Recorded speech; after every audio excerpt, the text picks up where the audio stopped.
नमस्कार. बंधुता न्यूज नेटवर्कच्या निवडणुकीचा रणसंग्राम या विशेष कार्यक्रमामध्ये आपले स्वागत आहे. मिरज तालुक्यातील भोसे जिल्हा परिषद गटामध्ये भाजपने उच्च शिक्षित नवीन चेहरा आणि ज्या युवकाने शून्यातनं विश्व निर्माण केले अशा युवकाला उमेदवारी दिलेली आहे. आपल्यासोबत बोलण्यासाठी भाजपचे उमेदवार आशिष जाधव आहेत. आपण त्यांच्याशी आज बातचीत करू. दादा, तुमचं खूप खूप बंधुताच्या कार्यक्रमामध्ये स्वागत. नमस्ते. नमस्ते. हा मतदारसंघ तसा महत्वाचा मानला जातो आणि या ठिकाणी तुमच्यासारखा नवीन चेहरा आणि ज्यांनी संघर्षातनं विश्व निर्माण केलं अशा युवकाला संधी दिली आहे. तर या उमेदवारीबद्दल आपण पहिला काय सांगाल? सर्वात प्रथम मला उमेदवारी दिल्याबद्दल भारतीय जनता पार्टी आणि आमचे आमदार डॉक्टर सुरेशभाऊ खाडे, आपले पालकमंत्री चंद्रकांत दादा या सर्वांचाच मी मनापासून आभारी आहे. तसं बघायला गेलं तर भारतीय जनता पार्टी हा खूप मोठा पक्ष आहे आणि डॉक्टर सुरेशभाऊ खाडे यांची जी कार्यपद्धती आहे ती खूप सुसंस्कृत आहे. ते कोणालाही गट तट पक्षपात न करता प्रत्येकाला सन्मान न्याय देतात. त्यांच्याकडे प्रत्येक पक्षातल्या कोणत्याही पक्षातल्या समाज घटकातल्या कोणत्याही व्यक्तीला एक स्वातंत्र्य त्यांनी दिलेलं आहे की यावर त्यांची कामं त्यांनी करून घ्यावी. त्याच पद्धतीनं त्यांच्या या सर्व कार्यपद्धतीला भावून आणि त्यांनी जी काही संकल्पना राबवली होती 1 वर्षापूर्वी की शैक्षणिक साहित्य तुम्ही वाढदिवसाच्या भेटीसाठी मला घेऊन या, माझ्यासाठी बुके वगैरे घेऊन येऊ नका, हार वगैरे घेऊन येऊ नका. तर खऱ्या अर्थानं त्यावेळेला ती संकल्पना मला एवढी आवडली की मी स्वतः ठरवलं की भाऊंच्या वाढदिवसाच्या निमित्तानंच आपण या भोसे जिल्हा परिषद गटामध्ये हे सर्व ठिकाणी आपण ही संकल्पना राबवायची आणि मी त्या गोष्टी सगळ्या करत गेलो. म्हणजे अगदी वही वाटपाचे कार्यक्रम असतील, त्याच्यानंतर मग काही लोकांची अपेक्षा लोकांनी व्यक्त करायला चालू केले की जिल्हा परिषदेमध्ये ओपन आरक्षण पडण्याचे चान्सेस आहेत आणि त्या पद्धतीने तुम्ही काम करा, कारण अशा उच्च शिक्षित चेहऱ्याची आता या आपल्या भोसे जिल्हा परिषदेला गरज आहे. तसं बघायला तर केंद्रात भारतीय जनता पार्टी सरकार आहे, राज्यात भारतीय जनता पार्टी सरकार आहे. त्यामुळे विकासाला जर गती मिळवायची असेल आपल्या भोसे जिल्हा परिषद गटामध्ये तर भारतीय जनता पार्टीचं कमळ फुललं पाहिजे आणि त्यानंतरच आपला विकास हा एकदम मोठ्या गतीनं तो पळेल.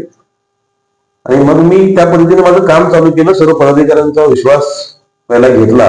तर विश्वास मी ज्या वेळेला दाखवला प्रत्येक पदाधिकाऱ्यांनी त्याच्यावेळेला मी सगळ्यांना सांगितलं की मी जरी उच्च शिक्षित असलो तर माझी जी काही जडणघडण आहे ती अशा पद्धतीने घेतलेली आहे की अगदी एक वेळचं जेवण काही घरात बनवायचं हा प्रश्न माझ्या वडिलांना पडायचा.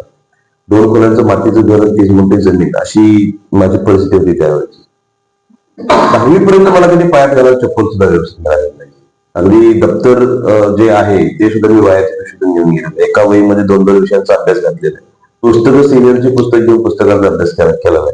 म्हणजे शैक्षणिक साहित्य जे आता मी वाटप करतोय सगळ्या शाळेच्या पाठीमागं कारण एकच आहे की मला त्या गोष्टीच मिळाल्या नाहीयेत.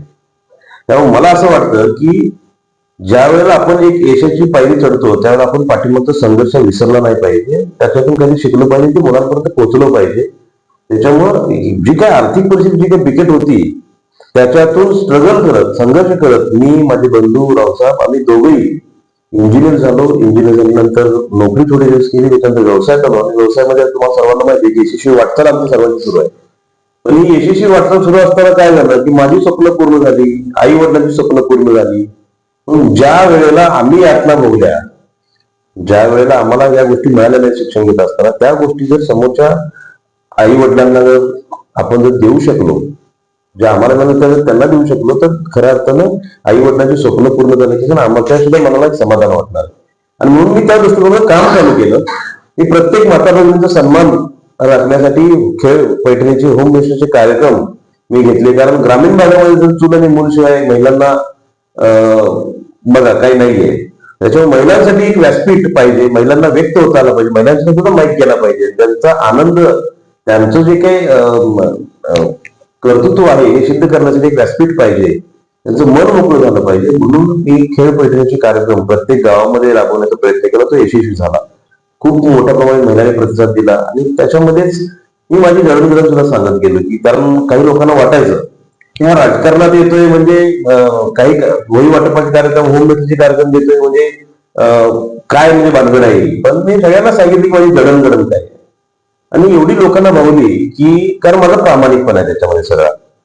आणि लोकांनी आणि माता भगिनींनी मला एवढं उचलून धरलं की खऱ्या अर्थानं जे तुम्ही आता मला पहिला प्रश्न विचारला प्रश्नाचं उत्तर हे आहे की भाऊनी असेल किंवा पक्षाने असेल जी उमेदवारी फायनल केली, जनतेची जबाबदारी फायनल केली. जो सर्व्हे झाला भारतीय जनता पार्टी पक्षाचा किंवा भाऊनी जो सर्व्हे केला असेल, माननीय देवाभाऊंचा सर्व्हे असेल, सर्व सर्व्हे मधून माझं नाव आलं. आणि मी तर म्हणेन या सर्व्हे तर आहेतच, पण 12 गावातल्या प्रत्येक पदाधिकाऱ्यांनी, भारतीय जनता पार्टीच्या प्रत्येक पदाधिकाऱ्यांनी एवढं प्रेम दिलं, त्यांच्या सहकार्यामुळे मी सगळी यशस्वी वाटचाल माझी सुरू आहे राजकारणातली. त्यांनी सहकार्य केल्यामुळे सगळे कार्यक्रम यशस्वीरित्या पार पडत आले. आणि आता सुद्धा ज्यावेळेला तिकिटाची मागणी करायची होती त्यावेळेला सर्वांनी एक मुखाने फक्त आशिष जाधव हे एक नाव घेतलं. हा पहिला जिल्हा परिषद गट आहे 61 जिल्हा परिषद गटांना सांगली जिल्ह्यातला, की तिथं उमेदवारीसाठी भांडण झालं नाही किंवा उमेदवारी मला पाहिजे कोणी म्हटलं नाही. एकच उमेदवार अर्ज भरला आणि तो फायनल झाला. सगळ्यांनी सांगितलं हात वर करून की आम्हाला आशिष जाधव उमेदवार पाहिजे. हा या खऱ्या तर सर्वसामान्य कुटुंबातील येणाऱ्या आशिष जाधवसाठी एक अभिमानाची गोष्ट आहे. कारण तर मी भावनिक होतोय, कारण भारतीय जनता पार्टीमध्ये काम करणारे बरेच पदाधिकारी आहेत, बरेच ज्येष्ठ आहेत, बरेच तरुण पण आहेत. या सर्वांना वाटत असणार आहे की आम्ही आता जिल्हा परिषद लढाई ओपन आरक्षण पडलंय, तर सर्वांनी एक मुखाने माझं नाव घेतलं आणि या सर्वसामान्य कुटुंबातील येणाऱ्या एका संघर्ष ज्यांनी डोळ्याने बघितलाय, जो यशस्वी वाटचाल करतोय, त्यांनी सुद्धा हे त्यांच्या डोक्यात असे आहे की बाबा याच्या हातून 4 मुलं घडतील, याच्या हातून 4 युवकांना चांगली संधी मिळेल आणि ज्या काही योजना आहेत तळागाळात पोहोचण्यापर्यंत हा प्रामाणिक चेहरा आपल्याला साथीला जर आला तर आपण भारतीय जनता पार्टीच्या माध्यमातून या भोसे जिल्हा परिषद गटामध्ये अजून ताकदीने काम करू शकतो. त्या विश्वासानं सगळ्यांनी माझं नाव घेतल्यामुळे माझी उमेदवारी फायनल झाली. आदरणीय भाऊनी शिक्कामोर्तब केलं आणि पक्षाने सांगितलं. त्याच्यामुळं तुम्ही जो काही प्रश्न विचारलाय उच्च शिक्षित चेहरा आणि या मोठा पक्ष, तर या सगळ्या गोष्टी जगात जुळून आल्यामुळं माझी उमेदवारी खऱ्या अर्थानं फायनल झाली. भोसे जिल्हा परिषद गट बघितला तर इथं यापूर्वी अनेक मोठे राजकीय नेते होऊन गेले, मोठी पदं पण मिळाली. त्या मानाने इथला विकास झालेला आहे का आणि आणखीन कोणकोणते मुद्दे किंवा विकासाचे कुठले प्रश्न आहेत की ते सोडवणं गरजेचं आहे? आता काय आहे की माझं वय आहे 32, त्यामुळे पाठीमागं मोठी पदं बघून गेली आणि त्यांनी विकास केला की नाही या प्रश्नावरती उत्तर मला वाटतं की मी देऊ शकणार नाही. उत्तर माझ्याकडे आहे, पण आपली ती संस्कृती नाही की एखाद्यावर टीका करणं. राजकीय टीका नव्हती, पण काय विकासाच्या प्रश्न काय विकास व्हायला पाहिजे ग्रामीण भागात, तो झालेला नाही खऱ्या अर्थानं जर रोखोक सांगायचं म्हणलं तर. पण मला कोणाचं नाव घ्यायचं नाहीये, मला फक्त करून दाखवायचं आहे. कारण तसं बघायचं तर माझ्या ग्रामीण भागामध्ये, मी ग्रामीण भागातला मी वाडी वस्तीत राहतोय, त्यामुळे वाडी वस्तीचे काय प्रश्न आहेत, गावठांचे काय प्रश्न आहेत, माता भगिनींचे काय प्रश्न आहेत, तरुणांचे काय प्रश्न आहेत, लहान मुलांचे काय प्रश्न आहेत, हे सगळे प्रश्न मला माहिती आहेत. मला प्रश्न म्हणजे कोणतरी सांगायला पाहिजे, विचारायला पाहिजे, त्याचं मग मोठं झालं असं नाही. माझ्याकडे सगळे प्रश्न आहेत आणि त्याचं सोल्युशन सुद्धा मी काढून ठेवलेलं आहे. जसं बघायला तर लहान मुलं जे शिकतात आता, तर त्यांच्यासाठी शिक्षणाच्या चांगल्या सोयी झाल्या पाहिजे. जिल्हा परिषदच्या शाळा ज्या आहेत, जे माझं स्वप्न आहे की ग्रामीण भागातली जिल्हा परिषद शाळा एक खऱ्या अर्थानं एक शिक्षणाचं मंदिर आहे. ते जर मंदिर आपण चांगलं बनवलं तर तिथं एक संस्कार चांगले आपल्या मुलांना मातृभाषेत शिक्षण घ्यायला मिळणार आहे, चांगले संस्कार मिळणार आहेत आणि मुलं घडणार आहेत. मला असं वाटतंय पाया जर आपण भक्कम करायचा असेल भविष्याचा, तर आपल्या या लहान मुलांपासून सुरुवात केली पाहिजे.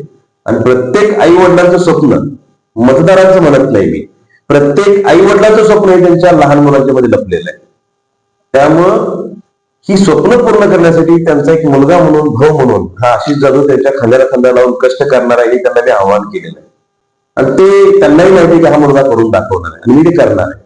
मी प्रत्येक गावात अधिकारी बनतील, प्रत्येक गावातली मुलं चांगल्या पद्धतीने शिक्षण घेतील, प्रत्येक गावातल्या मुलांना कमी खर्चामध्ये कसं चांगल्या प्रकारचं शिक्षण घेता येईल याच्या दृष्टीने माझं काम चालू आहे. आज इंटरॅक्टिव्ह पॅनल बोर्ड, डिजिटल युग आहे, इंटरॅक्टिव्ह पॅनल शहरामध्ये मोठमोठ्या ज्याची 1-1 लाख फी आहे शाळांची, अशा शाळेमध्ये इंटरॅक्टिव्ह पॅनल बोर्ड आहे. पण ते आज त्याची किंमत मला सांगायची नाही, पण कारण मुलांच्या पुढे मी ही किंमत करणार नाही, कारण मला मुलं घडवायची आहे. तर बऱ्यापैकी प्रत्येक शाळेमध्ये हे देण्याचं काम मी केलेलं आहे आणि मला ते अजूनही अविरत सुरू ठेवायचं आहे. आज वही वाटपाचं कार्यक्रम राबवले मुलांसाठी. जर उद्या करून तुमच्यासारखा एखादा माणूस आला म्हणला की मी वया वाटप करतो, तर ते मी थांबवेल, मी दुसऱ्या बॅग वाटेल त्यांना. एखादा तिसरा कोणाला म्हणला की मी बॅग वाटायला तयार आहे, तर मी तिकडे त्यांच्या लेखाला पॅड वाटायला चालू करेल. तो म्हणला की मी ते करतो, तर मी कंपास देईन. त्यांनी ते दिलं तर मी गणवेश देईन. थोडक्यात सांगायचं आहे की मला मुलं घडवण्यासाठी कॉम्पिटिशन तयार करायचं, हे माझं स्वप्न आहे.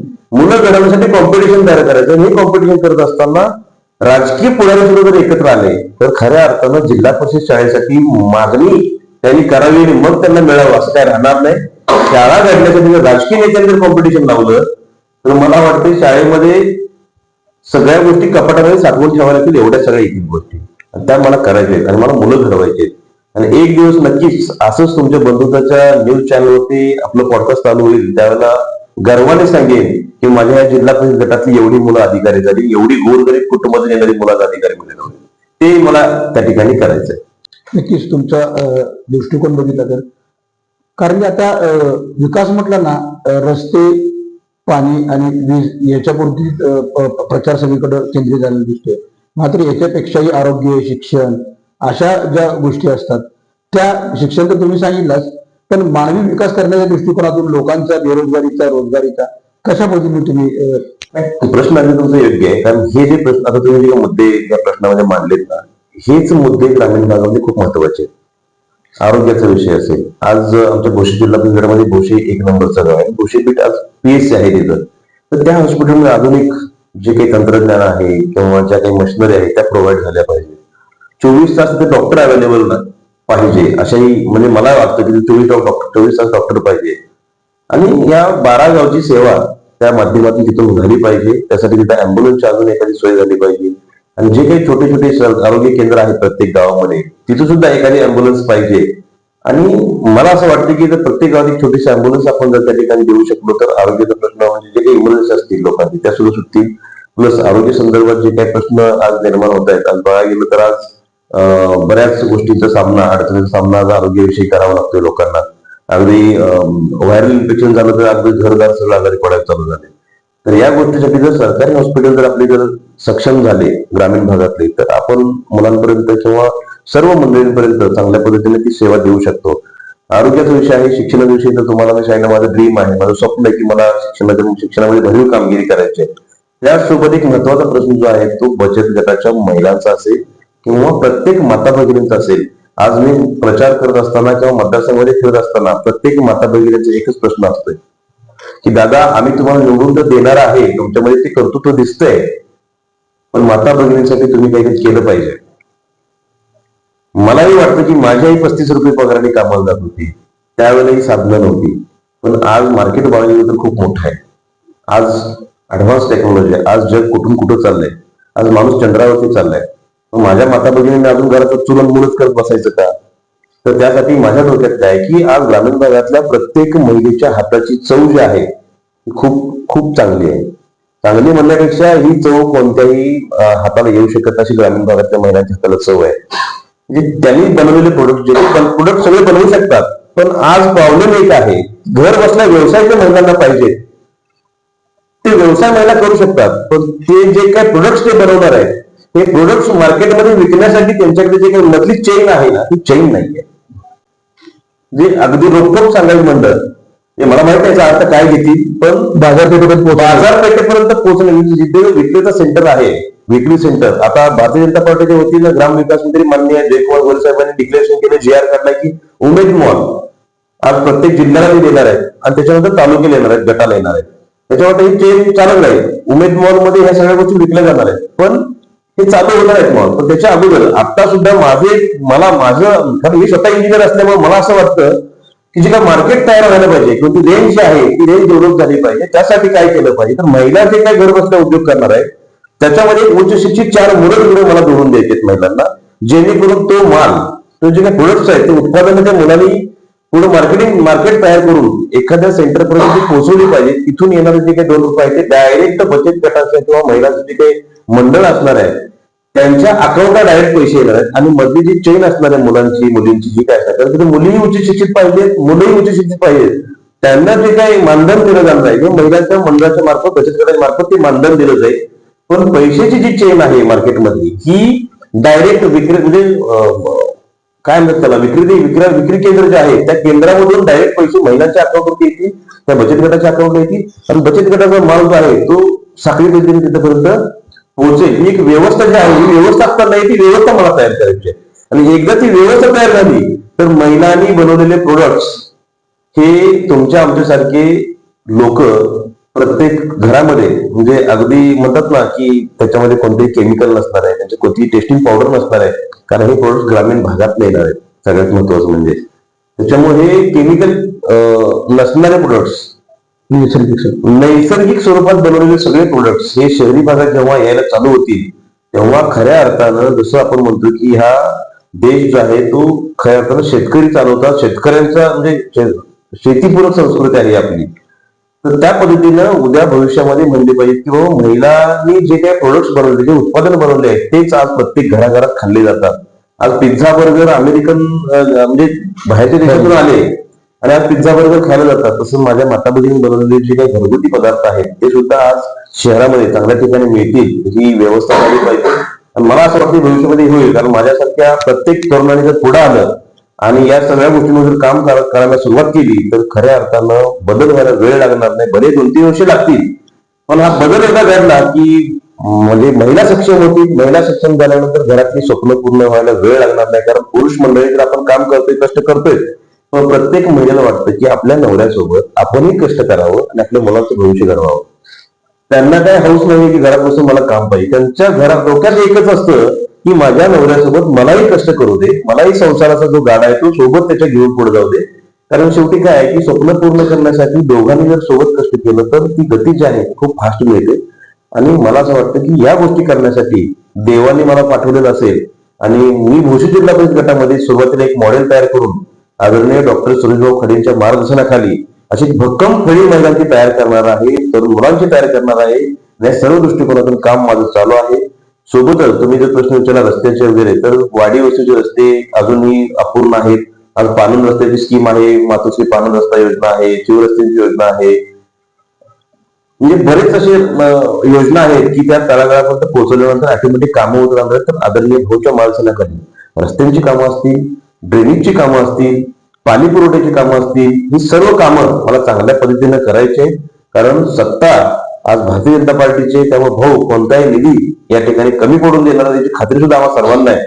त्याच्यामुळं भाऊंच्याकडनं निधी आणायचा, जिल्हा परिषद मधला निधी आणायचा आणि माझ्या शाळा असतील, माझ्या माता भगिनी असतील किंवा माझा तरुण वर्ग असेल, माझे शेतकरी असतील, या सर्वांपर्यंत व्यवस्थितरित्या प्रामाणिकपणे पोहोचवायचा दृष्टिकोन हा माझा असणार आहे. आणि या सर्व गोष्टी पोहोचवल्यानंतर नक्कीच माझ्यासोबत आदरणीय भाऊंचे सुद्धा अजून हात बळकट होतील. आणि आमची जी काही स्वप्न आहेत की आपल्याला हा भागाचा सर्वांगीण विकास करून एक सर्वगुण संपन्न असं भोशी जिल्हा परिषद गट बनवायचा, तो आम्ही या ठिकाणी येणाऱ्या 5 वर्षामध्ये 100% बनवून देऊ. नक्कीच बघतोय की नुसतं शिक्षित असून चालत नाही, तर सुसंस्कृत सुद्धा असणं गरजेचं असते. त्यामुळे तुम्ही जे म्हटला की मी राजकीय टीका करणार नाही, काम करून दाखवणार. त्याचबरोबर हिरा जसा महत्वाचा असतो, पण हिऱ्याला पैलू पाडणारा ज्वेलरी तो कारागीर असतो, तो सुद्धा महत्वाचा असतो. त्यामुळे भाऊंनी तुमच्यासारख्या एका उच्च शिक्षित आणि नवीन चेहऱ्याला संधी दिली. तुमच्या भावी वाटचालीसाठी खूप खूप शुभेच्छा.